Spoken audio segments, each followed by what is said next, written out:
पहाड़ के ऊपर एक मकान बना हुआ था। उसमें चित्रकला नाम की एक जादूगरनी रहती थी। वह काला जादू जानती थी।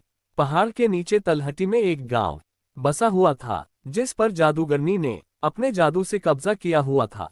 गांव के लोग जादूगरनी से बहुत डरते थे। उन्हें पता था कि अगर जादूगरनी को गुस्सा आ गया तो अपने जादू से पूरे गांव को खत्म कर सकती है। इसलिए गांव वाले जादूगरनी को खुश करने के लिए उसकी हर बात मानते थे। गांव वाले जितना भी कमाते थे, उसका एक बड़ा हिस्सा जादूगरनी को देना पड़ता था। कई सदियों से यही परंपरा चली आ रही थी। गांव के लोग जवान से बूढ़े होकर मर जाते थे, लेकिन जादूगरनी हमेशा जवान और खूबसूरत बनी रहती थी। इसका राज कोई नहीं जानता था।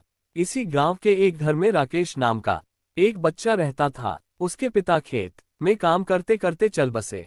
पिता के मरने के बाद राकेश ने खेती का काम संभाल लिया, लेकिन जितना भी अनाज वह मेहनत करके उगाता था, उसका एक बड़ा हिस्सा जादूगरनी को देना पड़ता था। एक दिन राकेश ने अपनी माँ से कहा, माँ, ऐसे तो हम कभी चैन से रह नहीं पाएंगे। इस जादूगरनी के कारण मेरे पिता की मृत्यु हो गई और अब मैं भी इसकी गुलामी कर रहा हूँ। राकेश की माँ ने कहा, बेटा, तुझसे पहले भी कई लोगों ने जादूगरनी का विरोध किया, लेकिन उसने अपने जादू से सबको मार डाला। हम कुछ नहीं कर सकते हैं। राकेश ने माँ की बात को बीच में काट कर पूछा, लेकिन माँ, कोई तो रास्ता होगा इस सब से बाहर निकलने का। राकेश की माँ बोली, बेटा, मेरी बात मान, जैसा चल रहा है चलने दे।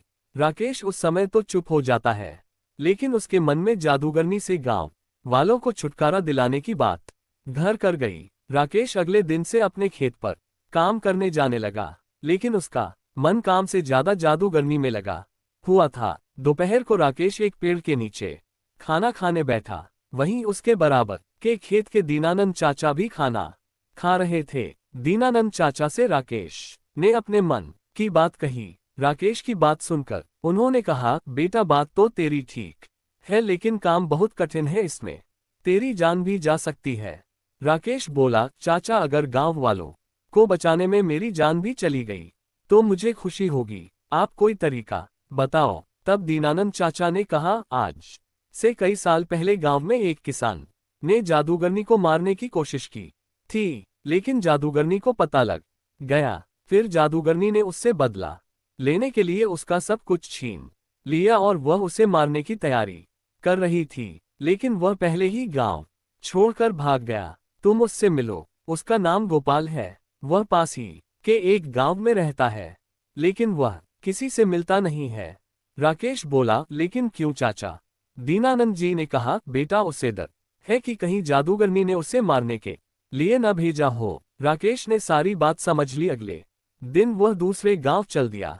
वहां वह गोपाल के घर पहुंचा। बहुत विश्वास दिलाने के बाद गोपाल ने राकेश से बात की। गोपाल ने कहा, मैंने एक बार रात को जादूगरनी के महल में जाकर उसका गला दबाया, जिससे वह सोते सोते मर जाए, लेकिन वह मरी नहीं, क्योंकि उसने अपने प्राण एक तोते में रख रखे हैं। राकेश को बहुत आश्चर्य हुआ। उसने पूछा, लेकिन ऐसा क्यों चाचा? गोपाल ने आगे बताना शुरू किया। बात यह है कि जादूगरनी हमेशा जवान और खूबसूरत बने रहना चाहती है, लेकिन उसका जादू अपने ऊपर नहीं चलता, इसलिए उसने उस तोते को पाल रखा है। उसे जादू से जवान बना रखा है। उसके अंदर जादूगरनी के प्राण हैं, इसलिए वह भी जवान बनी रहती है। अगर कोई उस तोते को मार दे तो सब ठीक हो जाएगा। राकेश गोपाल से विदा लेकर अपने गांव वापस आ जाता है। रात होते ही वह चुपचाप जादूगरनी के महल में पहुंच जाता है। वहां देखता है कि जादूगरनी सो रही है और उसके पास ही मेज पर एक पिंजरा था, जिसमें वह तोता था। राकेश तोते को हरी मिर्च खाने को देता है। तोता बहुत खुश हो जाता है। फिर राकेश उससे कहता है, तुम कब तक इस पिंजरे में रहोगे?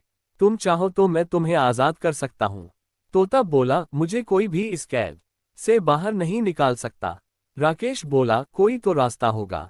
तोते ने कहा, अगर कोई मुझे मार दे तो मैं आजाद हो सकता हूँ।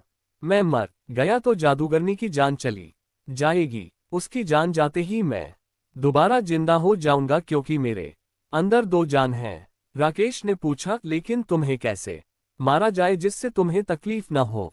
तोते ने कहा, तुम किसी तरह इस कमरे में धुआं भर 2 दम घुटने से मैं मर जाऊंगा। राकेश सारी बात सुनकर वापस आ जाता है। अगली रात वह जाकर देखता है जादूगरनी सो रही है।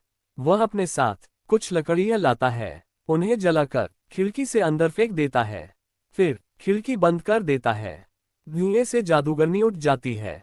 वह पिंजरे को लेकर बाहर की ओर भागती है, लेकिन राकेश बाहर से दरवाजा बंद कर देता है। कुछ ही देर में तोता मर जाता है। उसके मरते ही जादूगरनी के हाथ से पिंजरा छूट जाता है और वह मर जाती है। ये सब राकेश बाहर से देख रहा था। जादूगरनी के मरते ही वह खिड़की खोलकर अंदर जाता है और पिंजरे को बाहर ले आता है। कुछ ही देर में तोता जिंदा हो जाता है। इस तरह राकेश की हिम्मत और सूझबूझ से गांव वालों को जादूगरनी से छुट्टी मिल जाती है।